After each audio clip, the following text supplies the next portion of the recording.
Vamos abrir as nossas Bíblias na carta de Paulo aos Romanos, capítulo de número 1, onde leremos o versículo de número 16.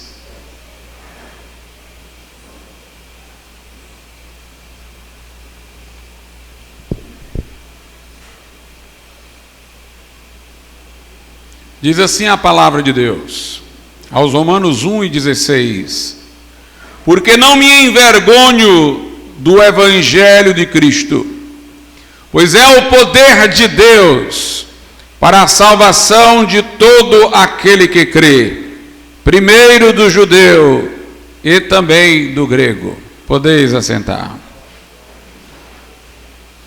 É interessante como o apóstolo Paulo fala nesse versículo. Ele diz que não se envergonha do Evangelho. Então é porque alguns viam o Evangelho de modo negativo, pouco convincente. De outro modo, ele não estaria dizendo: eu não me envergonho do Evangelho. Mas a parte seguinte mostra principalmente porque ele não se envergonha do Evangelho. Ele diz: porque é o poder de Deus para a salvação de todo aquele que crê, primeiro do judeu e depois do grego. É como quem diz: eu não me envergonho do Evangelho porque ele funciona, porque ele é eficaz, porque ele não consiste apenas em palavras, filosofias. Ele é um poder. E um poder que realiza aquilo para o que foi destinado. Ele salva, ele resgata o que crê. Aquele que vende um produto do qual não tem segurança, pode, muito inquirido sobre a eficácia do que vende, gaguejar, envergonhar-se.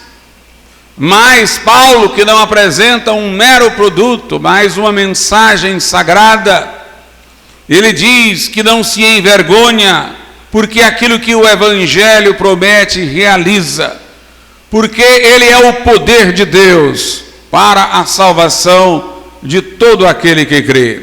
O coração da Bíblia é o Evangelho, palavra que significa boas novas, boas notícias. Do que de logo se pode inferir, estas palavras têm referência a acontecimentos. Elas têm referências a fatos, porque é de fatos, é de acontecimentos que nós damos notícias. Mas para que essas notícias sejam qualificadas como boas, é preciso que estes fatos e acontecimentos sejam apresentados não como fatos brutos, mas fatos carregados de sentido. E o sentido é que torna a notícia boa, é que diz o porquê de estes fatos terem ocorrido, a razão de eles terem acontecido, e que isso é em nosso benefício, é em proveito daqueles que ouvem. Por isso que esta notícia é uma boa notícia. O conteúdo do Evangelho é um drama cósmico, irmãos. Nós não temos nenhuma mensagem de qualquer religião que possa ter equivalência, proximidade com o Evangelho. É carregado de emoções, é carregado de coisas impactantes, cruzamento de afirmações radicais. Portanto, pela sua própria natureza, o Evangelho, aquilo de que o Evangelho trata, é algo que já poderíamos dizer que no mínimo deveria chamar a atenção dos homens. Se os homens levarem em conta a gravidade do que se afirma, a grandeza do que se fala, já seria motivo para fazê-los atentos ao que se diz através do Evangelho. A Bíblia nos ensina, irmãos, que o homem foi criado com um propósito sublime. A maior parte das pessoas neste mundo não vislumbram este propósito. Elas vivem em funções de coisas de curto alcance, em função de suas profissões, da luta pela sobrevivência, pela manutenção de seus empregos, pela sua família. Elas têm uma visão circunscrita a um pequeno âmbito relacionado à sua existência imediata. Mas a Bíblia ensina-nos que o homem foi criado à imagem e semelhança de Deus, não no seu aspecto físico, mas na sua constituição espiritual, moral, racional. E a Bíblia nos diz, irmãos, que Deus colocou o homem como seu vice-regente sobre a terra. Os céus dos céus pertencem a Deus, mas a terra Ele deu-a aos filhos dos homens. Na narrativa da criação, nós vemos de um dia para o outro o seguinte: um aumento do grau de complexidade dos seres criados, até que chega ao sexto dia e o homem é formado. E Deus entrega tudo nas mãos do homem, dizendo que ele vai dominar sobre as aves do céu, os peixes debaixo das águas, todo animal que rasteja, que anda pela terra. Deus criou o homem um pouco menor do que os anjos, diz a Bíblia. O fez coroa da criação. Deus lhe deu o mandamento para que fosse fecundo na união com sua esposa, enchesse a terra, pudesse subjugá-la. E essa expressão, imagem e semelhança de Deus, pode ser vista em um sentido bem particular. Lembra-nos a ideia de imagem de um espelho. E nós podemos aqui trazer à mente a ideia de um espelho voltado para o sol. E a luz do sol brilhando, refletindo-se no espelho, de um modo tal que o espelho fica invisível sob o fulgor daquela luz. O homem foi criado olhando para Deus, reto, na posição de comunhão com Deus, para a glória de Deus vir sobre ele e ele refleti-la para o restante da criação. Por isso o primeiro casal não percebia-se nu, porque estava vestido de glória, como um espelho se torna invisível pela luz do sol que nele se reflete. Assim também o homem estava cheio de luz. Ele seria aquele que mediaria a glória de Deus para o restante da criação, refletiria a luz divina para o restante da criação. Portanto, diferentemente de teorias que imaginam que o homem veio de um acidente, num processo evolutivo, nós vemos que o homem foi criado com um propósito definido, sublime, importante. Mas este homem foi posto num jardim onde foi colocado à prova. Cercado de benefícios, agora era a hora de ele retribuir com fidelidade. Deus lhe dera acesso a tudo, lhe interditara tão somente uma árvore, para que pudesse o homem mostrar sua correspondência ao amor de Deus com fidelidade, e assim estreitar sua união com Deus, de uma maneira que tornar-se-ia inquebrantável em definitivo, e o homem teria bem-aventurança eterna, caso obedecesse. Mas ele foi levado à queda. Eva foi seduzida por Satanás, que apropriou-se de um dos seres criados por Deus, a serpente, para falar a ela e seduzi-la, enganá-la. O homem caiu de olhos abertos. levado pela mulher. A história de Satanás era de que o homem não morreria caso comesse da árvore, como Deus o dissera, mas tornar-se-ia como Deus.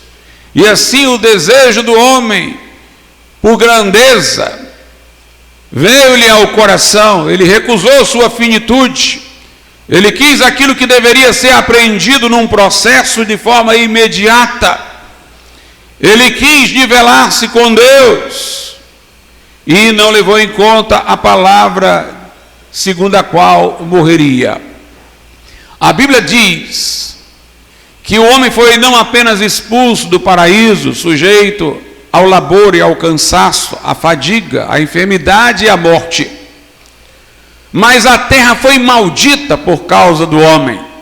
Aquilo que Deus pusera aos pés do homem como seu reino, ficou debaixo de maldição. Veja como o pecado do homem é grave.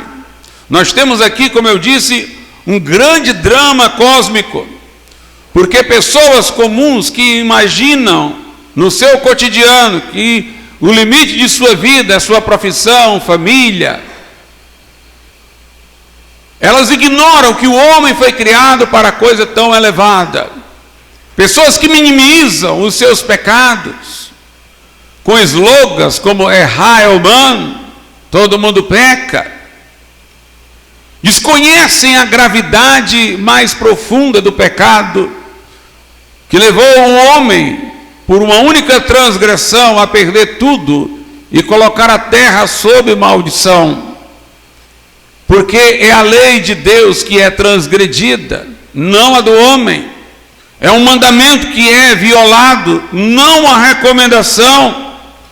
Quando o homem transgride, ele põe-se como desafiador de seu próprio Criador. E obviamente em condições que ele não tem como vencer. É grave o pecado do homem.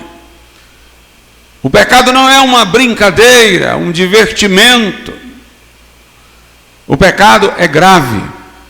O pecado tem implicações para a eternidade, tem implicações cósmicas.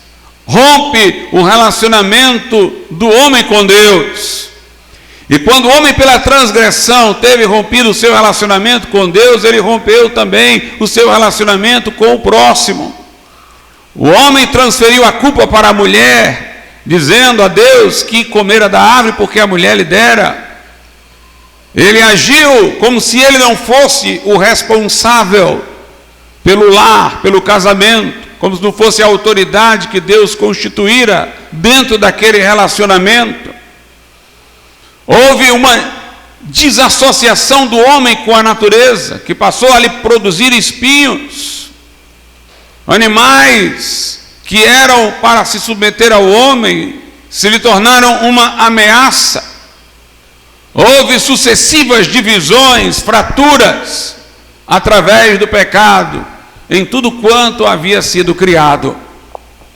A Bíblia diz, irmãos, que a lei de Deus, que confunde-se com a ordem moral que governa o mundo, a lei de Deus, ela, se transgredida, tem implicações graves, porque ela é de Deus e não do homem. Porque o transgressor põe-se a desafiar a ordem constituída pelo ser máximo, eterno e finito. Portanto, o pecado é de gravidade não apenas cósmica, mas eterna. Se o homem desafiou o eterno pela sua transgressão, a punição que lhe é devida é eterna, é juízo eterno, o que a Bíblia denomina de inferno, onde há choro e ranger de dentes, onde o bicho nunca morde, onde o fogo nunca para de arder. São as trevas exteriores, a vergonha e o desprezo eterno, a perdição eterna, são as palavras que a Bíblia usa, que não são populares hoje, mas nós não pedimos desculpas por dizê-las, porque Deus é quem assim o fala na sua palavra. Logo o homem não tinha escapatória. Não apenas o primeiro homem pecou, mas ele, corrompendo sua natureza, não conseguiu mais se levantar do pecado. Tornou-se um transgressor contínuo, crônico. E como a sua natureza foi corrompida desta forma, os seus descendentes, gerados pelo homem nessa condição falida, vieram ao mundo também corrompidos. A Bíblia diz: quem do impuro pode tirar o puro? Ninguém. Davi disse: eu nasci em iniquidade e em pecado me concebeu a minha mãe. E assim, indo alguns homens numa direção, outros em outra, todos se tornaram transgressores. Não transgressores na mesma coisa, não transgressores na mesma intensidade, mas todos igualmente transgressores. A Bíblia diz: todos pecaram e destituídos estão da glória de Deus, não há um justo, nenhum sequer. E o homem não tem nada que possa a Deus apresentar para compensar o único pecado que ele tenha praticado. Digamos, hipoteticamente, que ele faça uma coisa boa. Essa não pode compensar o mal por ele feito, porque ele já devia fazer esta coisa boa. Você não pode tomar aquilo que já é a sua obrigação fazer como uma contabilização de excesso. Se nós fizéssemos tudo quanto Deus manda, nós seríamos, disse Jesus, servos inúteis. Teríamos nos limitado ao que foi ordenado, nada teríamos feito a mais. Agora você imagina o homem cheio de transgressões. Não há nada que ele faça que possa compensar um sequer mal que ele praticou. Ele está realmente, como diz Paulo aos Romanos, numa condição tal que diante de Deus a sua boca estará silente, calada. E todo homem é condenável diante de Deus. Quando chegar o dia deste homem prestar contas diante de Deus, até no seu juízo, até neste momento, se revelará alguma coisa da grandeza com que ele foi criado, porque ele comparecerá pessoalmente, individualmente, nominalmente, diante de Deus, para ser julgado. Foi C.S. Lewis que uma vez disse que até na condenação eterna do homem se revela a dignidade com que ele foi feito. Ele presta contas diante do Supremo Juiz. Ele é chamado a julgamento diante daquele que nem os céus, nem o céu dos céus podem conter, do Supremo Deus. A Bíblia diz lá em Gálatas o seguinte, Gálatas capítulo de número 6, verso 5: porque cada qual levará a sua própria carga, cada um estará pessoalmente, individualmente, diante de Deus. A Bíblia dá um diagnóstico agora genérico: todos pecaram, destituídos estão da glória de Deus. Mas Deus não vai simplesmente julgar uma multidão. Serão julgados indivíduos, um por um. Cada um estará diante do trono divino.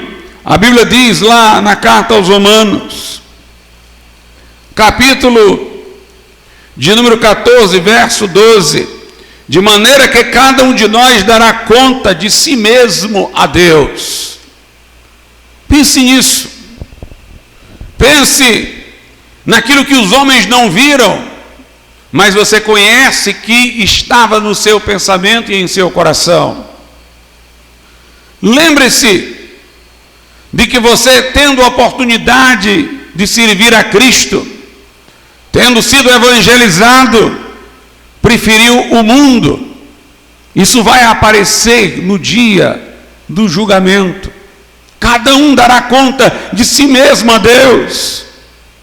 É interessante que o pecado parece perder um pouco da sua gravidade quando nós nos vemos dentro de um grupo e não como indivíduos. Pessoas, muitas vezes, sozinhas, não fariam determinadas coisas, mas com o grupo, com a quadrilha, fazem, porque elas têm uma sensação de que a culpa está distribuída, que a culpa é do grupo e não do indivíduo.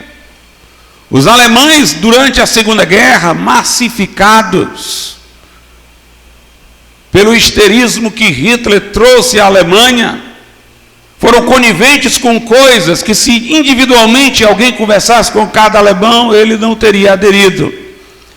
Mas ele tinha aquela sensação de que aquilo era um ato da Alemanha, do povo, e não dele, individualmente considerado.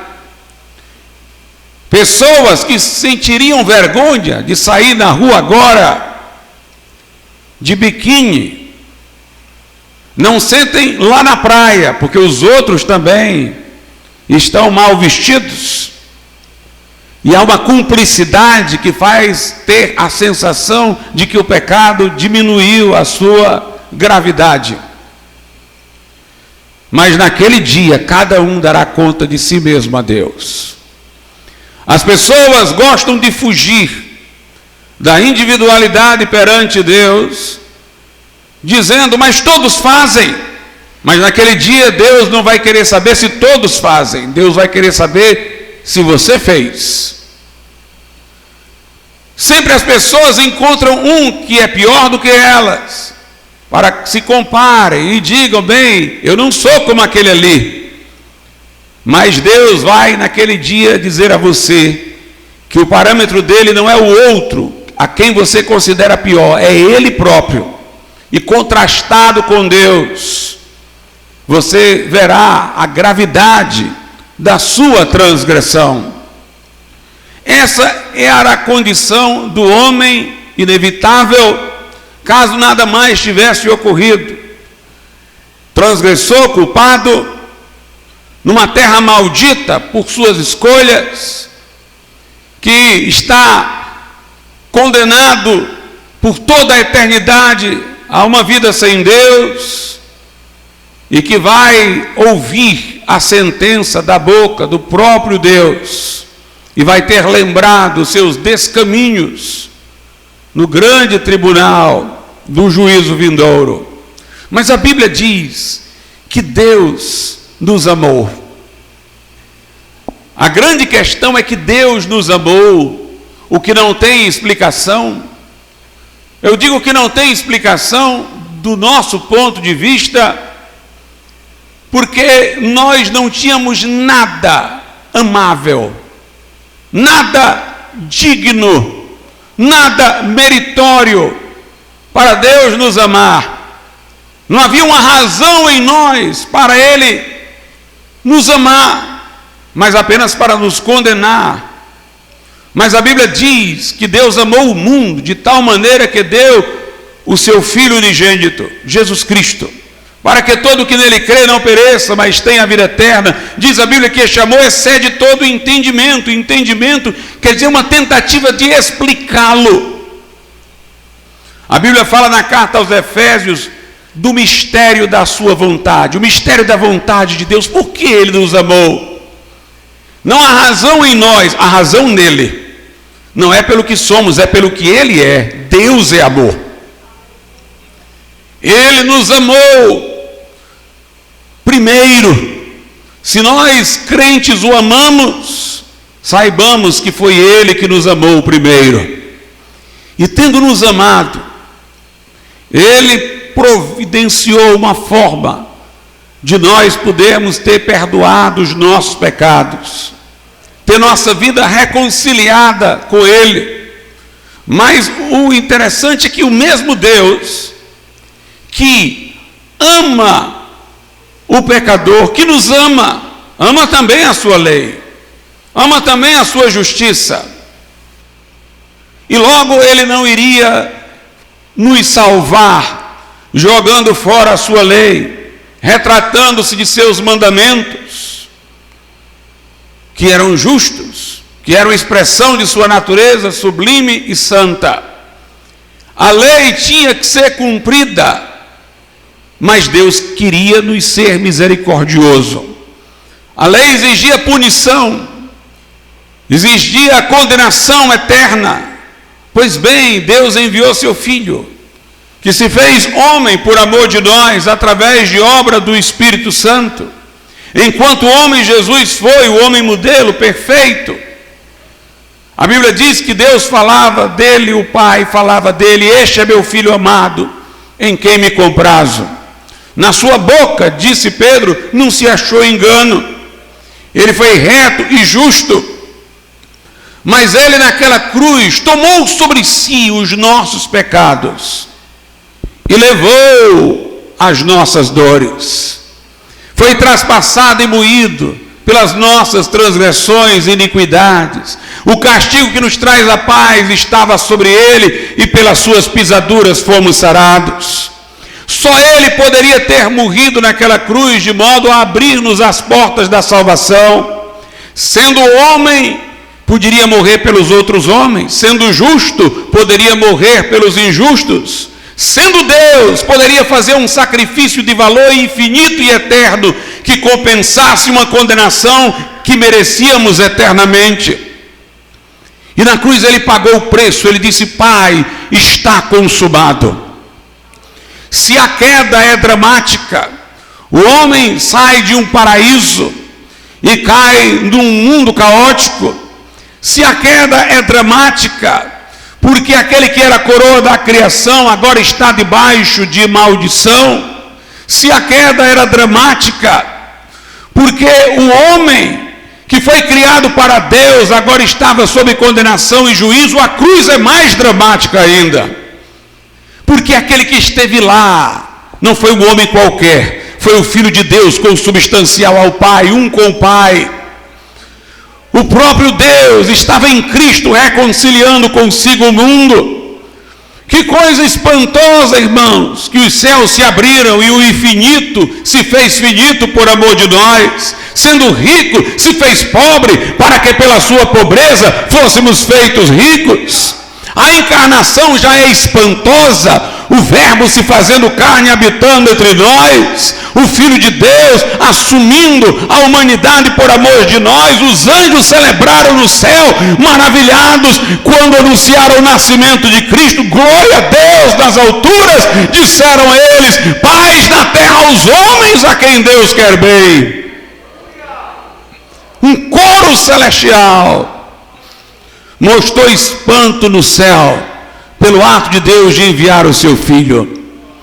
E Jesus naquela cruz se deixa insultar pelas suas próprias criaturas, aqueles pelos quais veio morrer.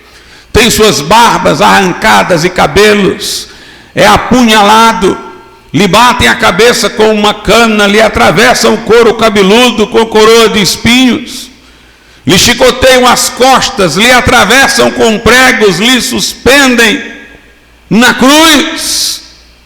E ele, por amor de nós, sangra e paga o preço da expiação da nossa culpa. Está consumado. É o seu grito lá na cruz do Calvário. Meus irmãos, a cruz é algo extasiante, é o coração do Evangelho. Porque a cruz mostra dois extremos. O extremo da justiça de Deus e o extremo do amor de Deus. A linguagem com que se fala da cruz é uma linguagem forte, porque o que aconteceu ali é grande demais e revela coisas de grandeza infinita.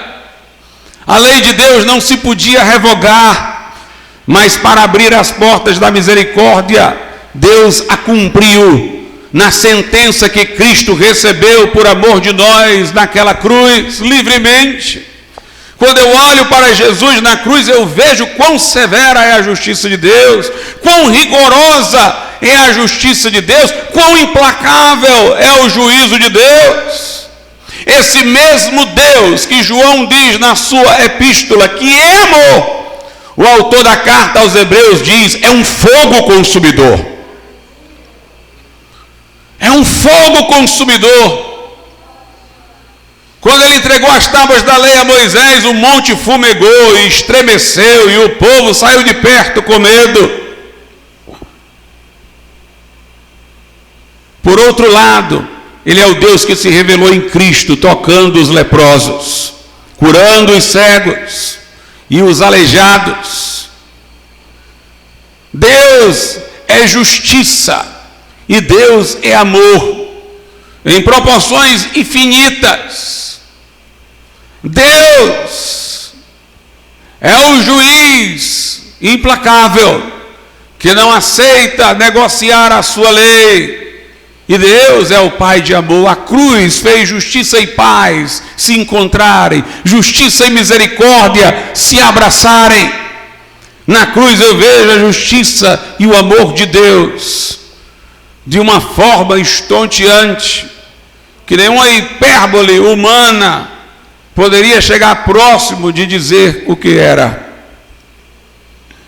Essa é a mensagem da cruz. Essa é a mensagem do Evangelho. Se o homem entender o propósito para o qual foi criado, se ele entender o que perdeu pelo pecado, a gravidade do pecado, a severidade do juízo, entender como Deus na cruz fez em Cristo sua justiça satisfeita e as portas da graça aberta, isso é para trazer, irmãos, um grande impacto sobre o homem. A Bíblia Sagrada diz, Paulo falou, que os judeus pediam sinal, os gregos pediam sabedoria, mas ele pregava Cristo crucificado. Escândalo para os judeus e loucura para os gregos. Logo a mensagem de Paulo estava na contramão das expectativas, fosse dos judeus, fosse dos gregos. Os gregos comuns imaginavam os deuses como grandes potências. Eles veneravam os deuses pelos poderes que os deuses tinham.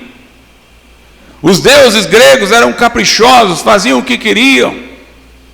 Na visão, na mente do homem comum.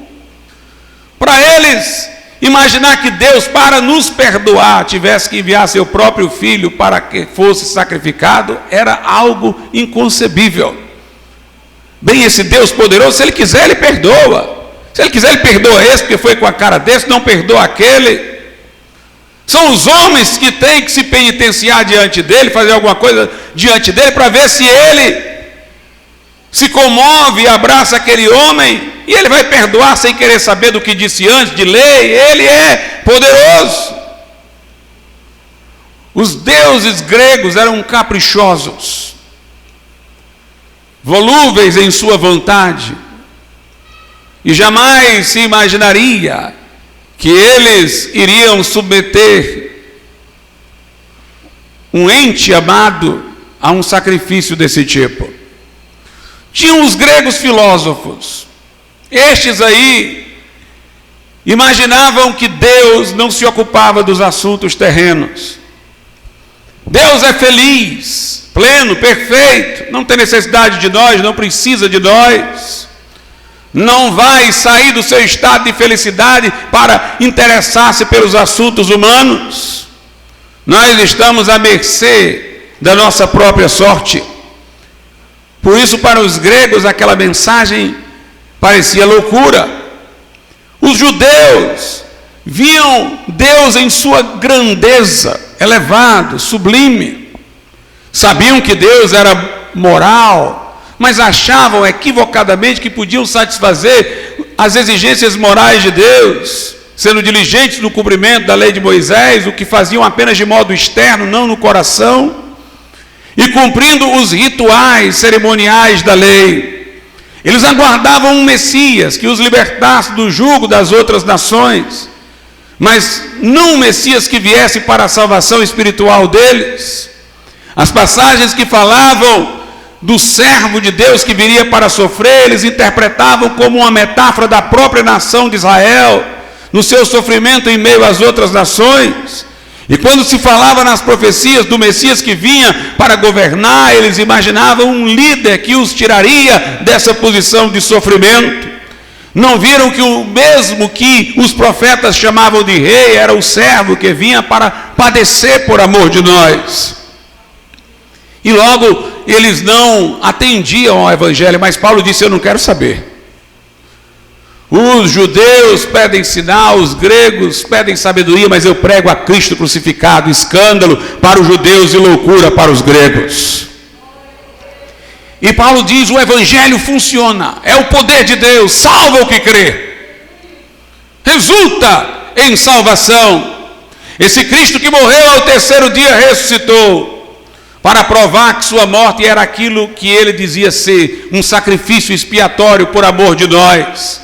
Ele está assunto aos céus, à destra do Pai, sendo advogado, sumo sacerdote dos que creem. Virá ainda outra vez para tirar o seu povo daqui, antes que venha sobre a terra juízo e julgamento.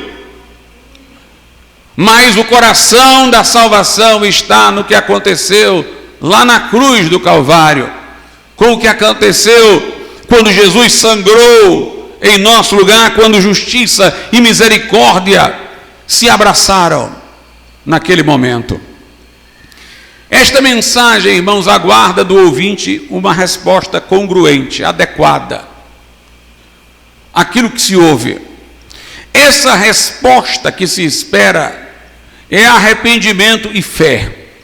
A Bíblia diz lá em Marcos que Jesus, ele próprio, antes mesmo de morrer, no início de seu ministério, começou a pregar o evangelho, o que ele viria a fazer. E ele dizia: arrependei-vos e crede no evangelho. Paulo diz no livro de Atos, aliás, Paulo não, deixa eu ver se é Paulo, no livro de Atos, capítulo de número 20, ele diz no verso 21, testificando tanto a judeus como a gregos, o arrependimento para com Deus e a fé em nosso Senhor Jesus Cristo. Por que duas respostas? Arrependimento e fé, que na verdade poderíamos imaginá-las unitárias, uma coisa só, mas por que se fala destes dois aspectos, arrependimento e fé? Porque na cruz se revelou justiça e misericórdia. A resposta à justiça de Deus conhecida na cruz deve ser arrependimento, e a resposta ao amor de Deus revelado na cruz deve ser fé. Quando o homem entende ali na cruz a gravidade de seus pecados, o custo elevado para a sua salvação, o próprio Filho de Deus tendo que encarnar-se e morrer no lugar dele e sangrar para satisfazer a justiça de Deus, quando o homem vê aquilo ali, ele tem que ver a sua miséria. Quando ele enxerga a justiça de Deus, ele deve enxergar algo em si, correlato. É a sua miséria. É como ele é um pecador. É como ele é um transgressor. Isso é o momento do arrependimento de pecados. Ele vai dizer, como Jó: eu me abomino do pó e na cinza. Ele vai bater no peito se entendeu isto, como o publicano que arrependido entrou no templo e Jesus disse que saiu de lá justificado diante de Deus, e ele sequer erguia a cabeça ao céu, batia no peito e dizia a Deus: sê propício a mim, que sou pecador. Meus irmãos, o arrependimento não é um mero remorso passageiro. Se é fruto de um impacto tão elevado, que é o conhecimento da justiça de Deus e das nossas transgressões, o arrependimento tem que ter um efeito realmente poderoso sobre as nossas vidas. A Bíblia Sagrada diz que arrependimento é mudança de mente. O termo grego usado para arrependimento é metanoia, mudança de mente, uma mudança de mentalidade, uma mudança no modo de ver as coisas. Agora eu não vejo mais o pecado como uma brincadeira, uma diversão, eu vejo de modo grave. Agora eu não vejo mais a minha vida circunscrita a um pequeno espaço, eu vejo o grande propósito para o qual Deus criou o homem. Eu vejo o que Deus em Cristo fez por mim na cruz do Calvário. Na primeira carta aos Coríntios, capítulo de número 7, aliás, segunda carta aos Coríntios 7, A Bíblia fala do que acompanha um profundo arrependimento. A partir do verso 10. Porque a tristeza, segundo Deus, opera arrependimento. Note, o homem que se arrepende, ele tem uma tristeza que foi produzida por Deus. Jesus disse, quando enviou seus discípulos a pregar, ele também antes havia dito: quando o Espírito Santo vier, que eu enviarei em meu nome, ele convencerá o mundo do pecado, da justiça e do juízo. O Espírito Santo toma esta palavra que sai da minha boca e a faz um martelo que quebra a pedra do coração endurecido. Toma esta palavra e aquece a consciência adormecida para que desperte. Os puritanos diziam: a mensagem do Evangelho não se dirige primeiramente nem ao intelecto, nem às emoções, mas à consciência, para que o homem veja a seriedade do pecado, se arrependa. Esta palavra que anuncio, do percurso que sai da minha boca até chegar no seu coração, é tomada pelo Espírito Santo, que já está pondo na minha boca também, como sua espada, para dilacerar os argumentos, as desculpas que os homens colocam, para não reconhecerem o seu pecado e a gravidade do juízo. Sim, há uma tristeza. Quando Pedro pregou no dia de Pentecoste, a Bíblia diz que os ouvintes ficaram compungidos e disseram: que faremos, varões e irmãos?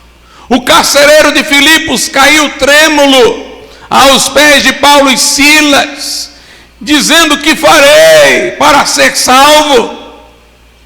Quando o apóstolo Paulo falou do Evangelho para Félix, uma autoridade que queria ouvi-lo, na verdade, para que pudesse criar uma oportunidade de Paulo querer suborná-lo para sair da prisão, e Paulo não subornou, mas falou da justiça de Deus, do domínio próprio, do juízo vindouro. Quando Félix ouviu isso, a Bíblia diz que ele ficou aterrorizado e disse: tira este homem daqui, porque o Espírito Santo é quem traz a contrição, é quem traz a compulsão, é quem traz a tristeza, é quem encurrala o homem diante da justiça de Deus, que foi demonstrada no que Jesus padeceu por nós, contra o nosso pecado. Porque a tristeza, segundo Deus, opera arrependimento para a salvação, da qual ninguém se arrepende, mas a tristeza do mundo opera morte. Porque quanto cuidado não produziu isto mesmo em vós, que segundo Deus fostes contristados, que apologia, que indignação, que temor, que saudades, que zelo, que vingança. Em tudo mostrastes estar puros neste negócio.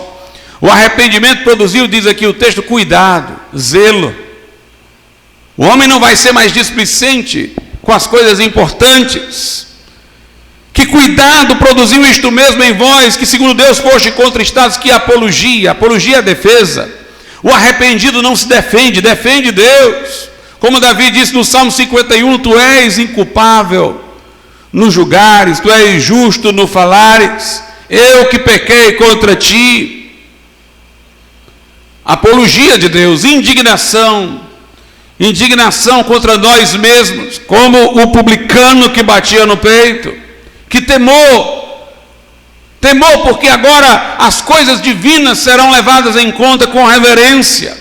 Que saudade, saudades do estado original do homem, o anelo de voltar àquele estado no qual o homem, no princípio, quando criado, usufruiu comunhão com Deus. Que zelo, que vingança, vingança não no sentido de vingança contra seres humanos, mas contra Satanás, contra o mal. Como Zaqueu, quando convertido, disse, ele que estivera enganando tantas pessoas, ele disse: agora metade do que tenho dou aos pobres, se alguém defraudei, vou restituir quadruplicadamente. O arrependimento produz cuidado, zelo, temor. E a Bíblia diz, irmãos, que a outra coisa é a fé. Se naquela cruz eu vejo a justiça de Deus e me arrependo, porque vejo o quanto pequei e como grave é o meu pecado, e eu me abomino no que fiz, nos caminhos errados que escolhi, por outro lado ali eu vejo o amor de Deus, a profundidade do amor de Deus. O evangelho bíblico é intenso, porque são verdades fortes. Na Idade Média se falava fortemente do inferno. As pessoas viviam aterrorizadas. E o caminho que apontavam para resolver isso era errado. As penitências pessoais, pagar indulgências. Como se Deus fosse um homem subornável. Ou então você iria orar a Maria, eles diziam, como se Jesus fosse ceder porque Maria havia sido sobre a terra, como se fosse sua mãe, como se essas coisas valessem no céu, na eternidade. Mas nenhuma destas coisas trazia satisfação a ninguém.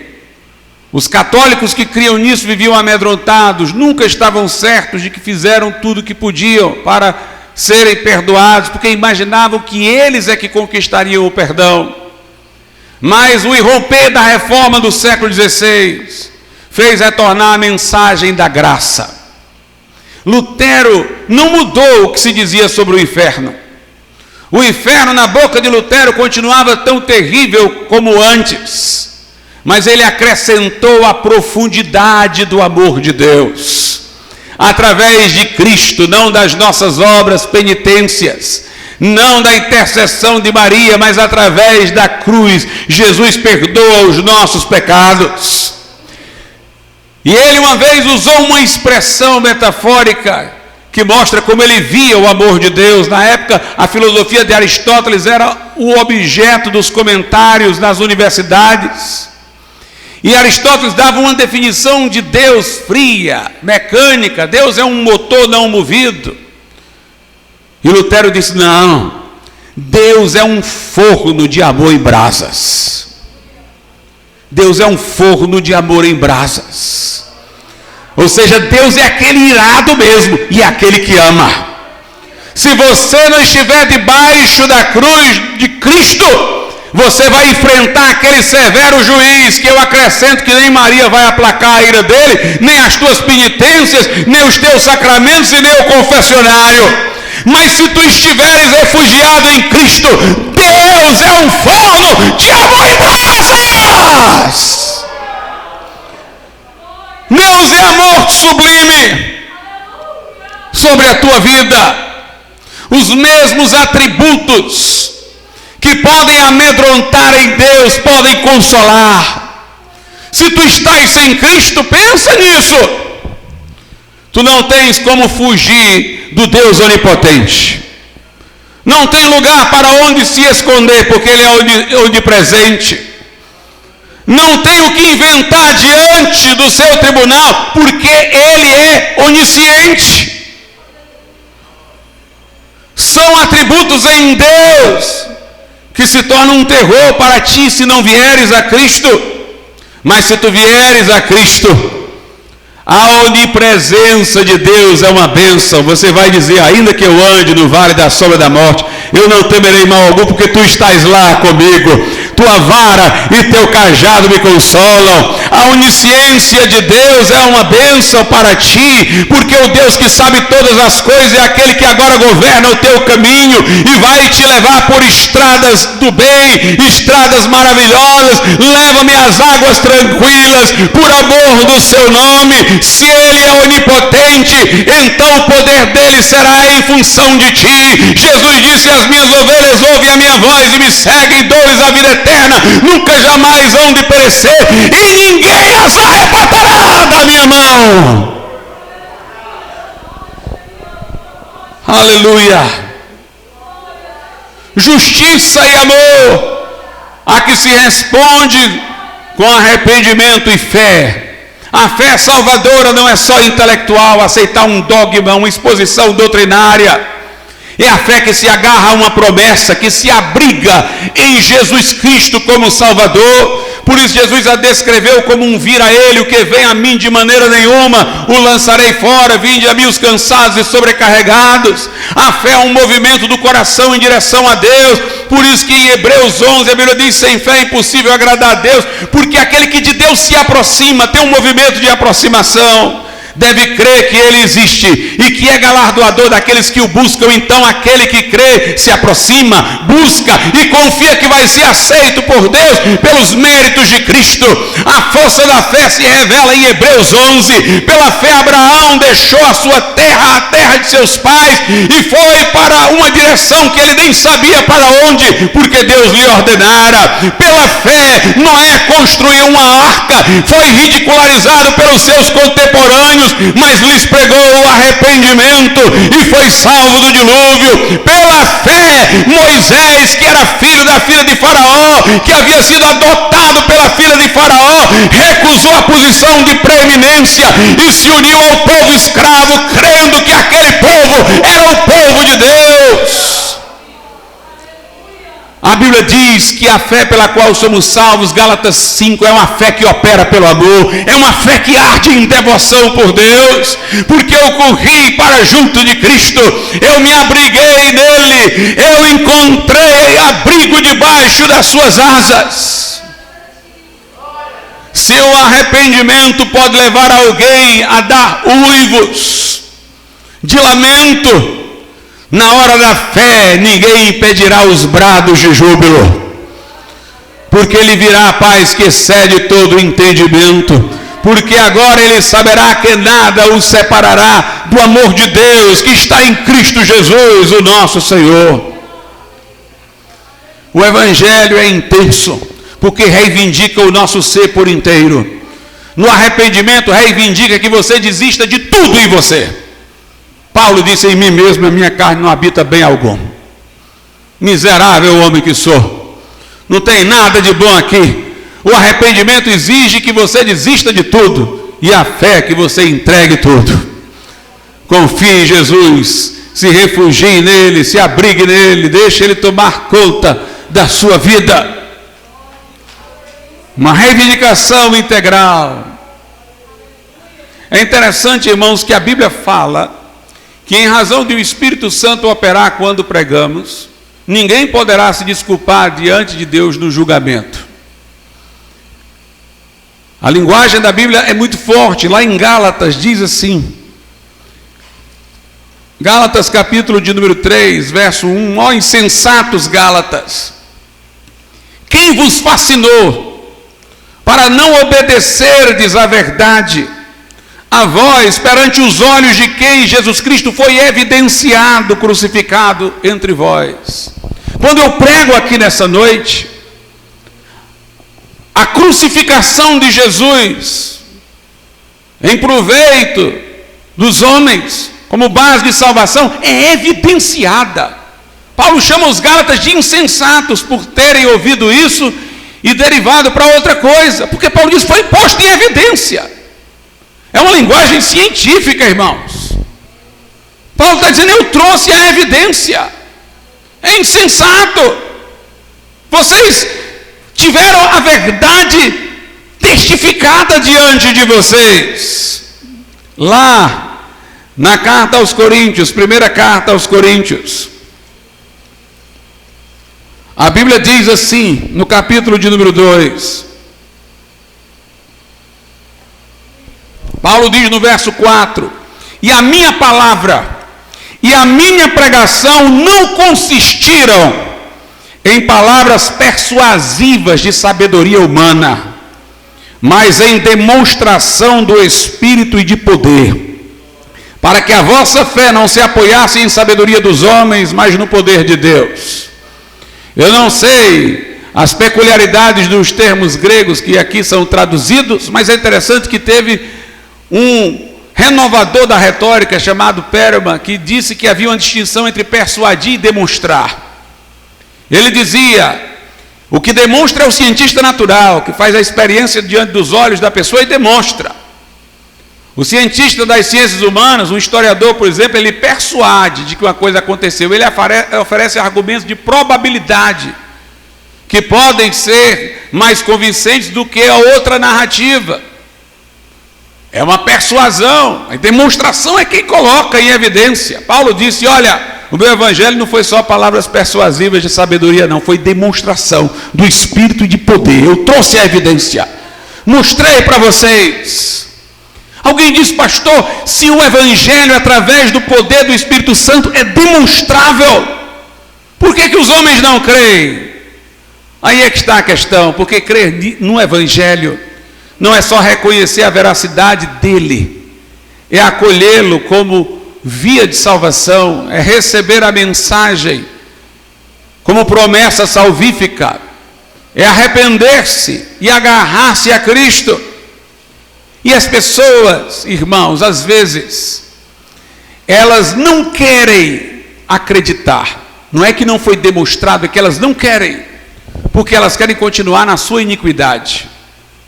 Mal sabem elas que o prazer do pecado é efêmero e que servir a Deus é que é coisa maravilhosa. Mas é preciso você crer que é assim antes de saber que é assim. Confiar que Jesus vai lhe dar o melhor antes de você saber que é o melhor por experiência. Você sabe porque Ele o disse e Ele é fiel. Mas tem gente que se agarra à ninharia que tem, porque não confia, não quer confiar na palavra de Deus, porque está gostando do pecado. Aquilo foi demonstrado, mas a carne vai trazer dúvidas. Foi Pascal que disse isso em seus pensamentos. Ele disse, o Espírito Santo convence, o Evangelho é claro. Mas o problema é que ao mesmo tempo que o Espírito Santo demonstra, a carne começa a colocar dúvidas, começa a fazer a pessoa hesitar, mostrando pecados que talvez ela não queira deixar para trás. Como é uma posição, irmãos, uma posição ilusória, essa daí. Todas as pessoas que já namoraram e tiveram uma quebra de relacionamento, pensaram que iam morrer, que aquela pessoa ali amada que deixou era única e tal, e com o passar do tempo se confortaram, e alguns até agradecem não ter dado certo porque encontraram um relacionamento melhor. Assim é o homem no pecado. Se ele entregasse a Cristo, ele veria que tudo era melhor. Por experiência própria, embora já lhe esteja sendo demonstrado pelo Espírito Santo. Mas ele se apega àquela ninharia, ele não quer deixar aquela iniquidade. A Bíblia diz que o que impede os homens de se arrependerem e crerem não é que o Evangelho não foi suficientemente demonstrado, é o pecado deles. Paulo diz assim na carta aos Tessalonicenses: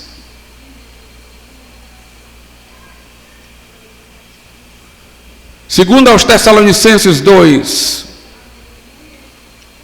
versículo de número 12, para que sejam julgados todos os que não creram a verdade, antes tiveram prazer na iniquidade. Observe, o Evangelho aqui é chamado de verdade, uma coisa, portanto, categórica.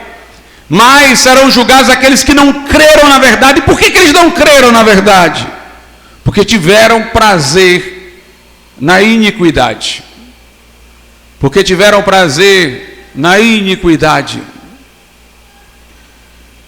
Meus amados irmãos, durante os grandes avivamentos, quando o Evangelho foi pregado com grande unção e poder, as pessoas viam tão claramente a justiça de Deus como revelada na cruz, pelo padecimento de Cristo, que elas gritavam por perceberem a gravidade de seus pecados, gritavam por misericórdia. E ao mesmo tempo o pregador dava continuidade à sua mensagem e lhes apresentava o lado do amor da cruz, quão grande foi o amor de Deus. E essas pessoas irrompiam em brados de júbilo. O Evangelho vai lá no fundo e sobe até o infinito. O Evangelho faz a pessoa cair para se levantar. São os que se humilham que são elevados. Ele derruba o velho para construir o inteiramente novo. É o Evangelho de Cristo, poder de Deus, sabedoria de Deus, como diz a Bíblia Sagrada. E depois que você é impactado por este Evangelho, tudo vai mudar. Se você realmente compreende o Evangelho, você não vai viver de resmungos e lamentos. Porque toda vida que alguma coisa negativa na sua vida, uma frustração ocorrer, você vai se lembrar dos seus pecados. E como diz o profeta, você vai se queixar deles, de tê-los cometido. Quando eu passo por dificuldades na minha vida, irmãos, e sinto que tem um negócio lá dentro querendo resmungar, eu começo a me lembrar que eu merecia o inferno. E que eu ia passar a eternidade inteira no inferno. Aí depois eu penso, o que é isso daqui, diante de tudo isso? Agora fica fácil viver uma vida agradecida a Deus. Superar as dificuldades. Porque ainda que o nosso homem exterior se corrompa, o interior se renova dia após dia. Porque a nossa leve e momentânea tribulação não se pode comparar com o eterno peso de glória. Porque aqui é só uma passagem, mas em breve estaremos no nosso descanso. Porque estes céus e terra passarão, mas as palavras dele não hão de passar. Quando conhecemos a Cristo, irmãos, nós descobrimos uma alquimia. Os que falavam em alquimia tentavam transformar metais em ouro.